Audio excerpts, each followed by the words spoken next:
If you have heard of Piggy Palace, the focus of today's story, then you know how horrific this story is. If you've never heard of Piggy Palace, well, viewer discretion is advised. But before we get into today's story, if you're a fan of the strange, dark, and mysterious delivered in story format, then you've come to the right place because that's all we do, and we upload 3 or 4 times every week. So if that's of interest to you, please set the like button up for a practice sales call with William M. Buttlicker. Also, please subscribe to our channel and turn on all notifications so you don't miss any of our weekly uploads. All right, let's get into today's story.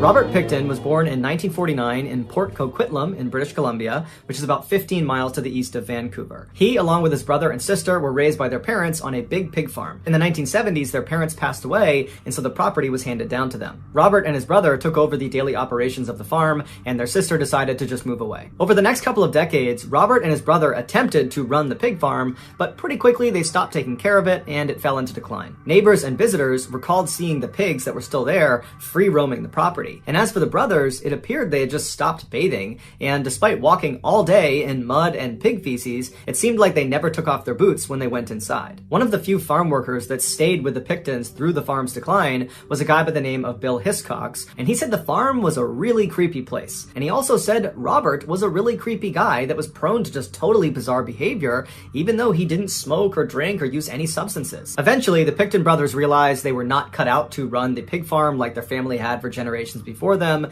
and they decided their best move was just to sell portions of their land. But neither of them could have guessed just how much their land was worth. From 1994 to 1995, they managed to sell off almost all of their property to an urban developer for over $5 million. And so suddenly, these filthy, failed pig farmers had become millionaires, and neither of them knew what to do with the money. After a year of just sitting on the money and not doing much with it, they decided they wanted to do some good with their money. And so they established an official charity in 1996 called the Piggy Palace Good Times Society. Their charity's purpose, at least on paper, was to help raise money for various organizations that they deemed worthy by running events like dances and shows. And while that might have been their original intention for this charity, what it ultimately became was a guise to host these wild drug and alcohol-fueled parties inside of their slaughterhouse, which, even though it wasn't being used anymore because they were no longer really doing any pig farming, it still conspicuously had big hooks coming down from the ceiling and bloodstains all over the ground underneath them. These Piggy Palace parties became infamous in Coquitlam, drawing crowds of up to 2,000 people, predominantly bikers, drug addicts, and prostitutes from the poverty-stricken downtown east side of Vancouver. Robert had become familiar with that part of Vancouver because he used to go through there all the time to dispose of animal waste products at their rendering plant. Once the Piggy Palace charity was in full swing, Robert started going back into that neighborhood where he would cruise down the 10-block strip called the Low Track and would attempt to recruit people to come to his parties. Most of the people he recruited were down-on-their-luck women who only agreed to go because he was offering them food and money and drugs and alcohol. At the same time Robert was running this recruiting campaign,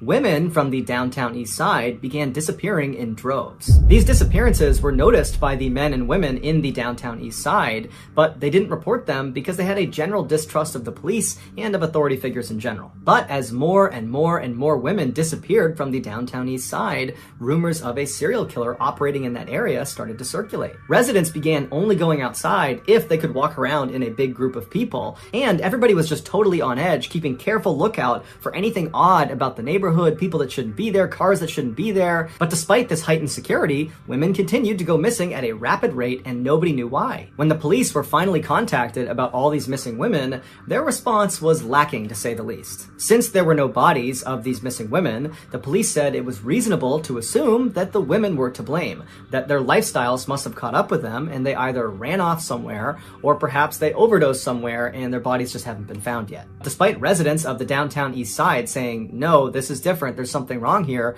the police basically said, we're not getting involved. When the newspapers found out about this totally apathetic response from the police, they criticized them for intentionally deprioritizing these missing women because the majority of them were drug addicts and prostitutes, and so therefore weren't worthy of a full investigation. The police rejected this claim. On the evening of March 22nd, 1997, so 1 year after the Piggy Palace had been stood up and they started throwing all these parties, and 1 year after dozens of women have gone missing from the downtown east side, the Pictons' neighbor heard a frantic knock on their front door.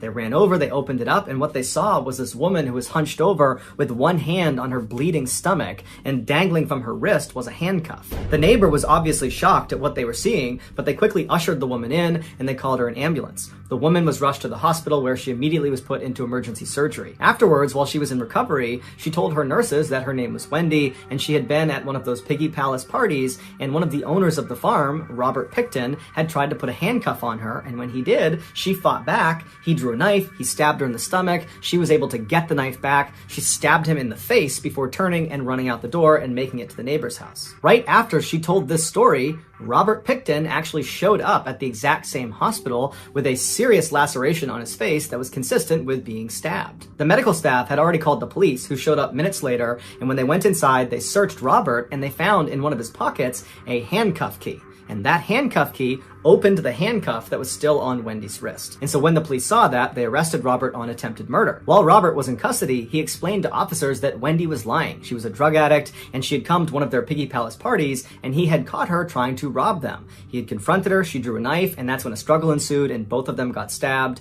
and Robert said he was just lucky to be alive. The police believed him and dropped all of his charges and let him go. When Robert got back to the farm, Bill Hiscox, the one worker who still worked for the Pictons, he grew very suspicious of Robert. He had read all about the missing women from the downtown east side, and he knew Robert regularly went over there to pick up women and brought them back to his parties. And Bill just always had that gut feeling that something was off about Robert. And so he sat on this gut feeling for a couple of months until finally he decided he had to tell someone. And so he called the Crime Stoppers tip line, and he told them that he thought Robert had actually attacked Wendy, not the other way around, and that actually Robert was most likely behind some or all of these missing women from the downtown east side. Bill also said that a recent female party guest at the farm had seen a pile of women's clothing inside of Robert's trailer, along with at least 10 purses and women's ID cards. The police followed up with Lisa to confirm what she saw, but she was scared of Robert and said she wasn't going to cooperate. And so the police, without this testimony, were unable to secure a search warrant to investigate this further,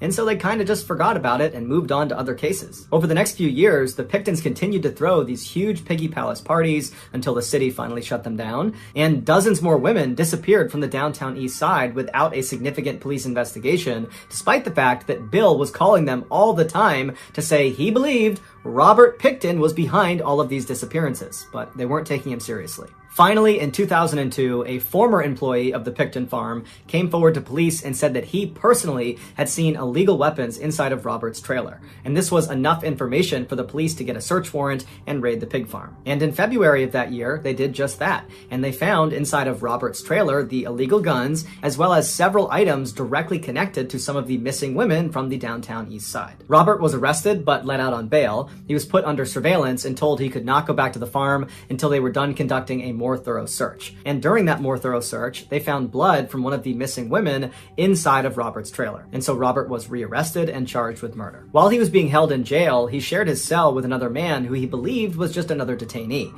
But he wasn't a detainee, he was actually an undercover police officer, and their entire interaction was being recorded. And on this recording, Robert makes a few shocking statements. Where you got it? You know what I'm saying? Yeah. Yeah, I know what's up. You got a missing person. We better fucking how you made it. I find that that's good. It's supposed to something. Take in the ocean. Better than that.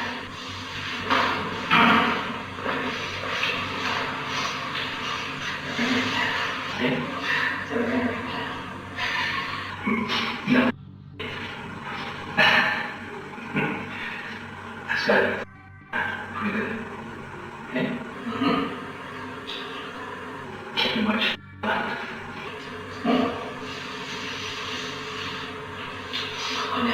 Can't stop it.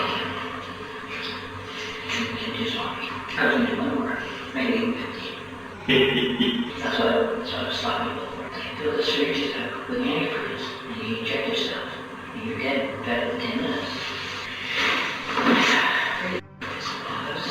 One more. I think we can even bigger than the bigger than Munson. the States. Yeah. Oh, yeah.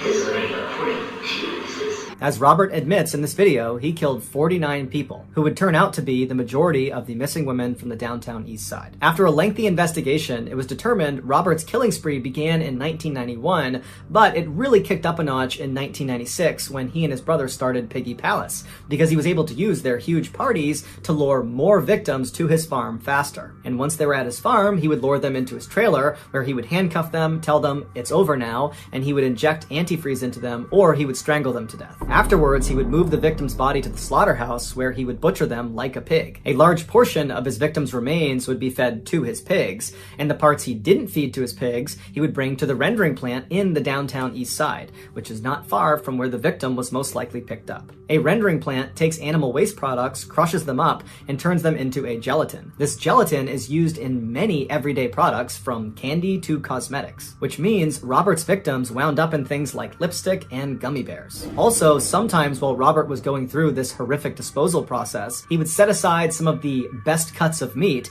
and grind them up with pork and turn them into sausage. This sausage was served at Piggy Palace parties. It was also given to neighbors and food banks and orphanages. After sifting through 300,000 cubic meters of soil and pig feces underneath the Picton farm, investigators were only ever able to find little bits of remains of 26 women. Robert was charged with all 26 murders, but only 6 turned into convictions due to a lack of evidence. He was sentenced to life in prison and is still alive today. His brother and sister were never charged in connection with the crimes.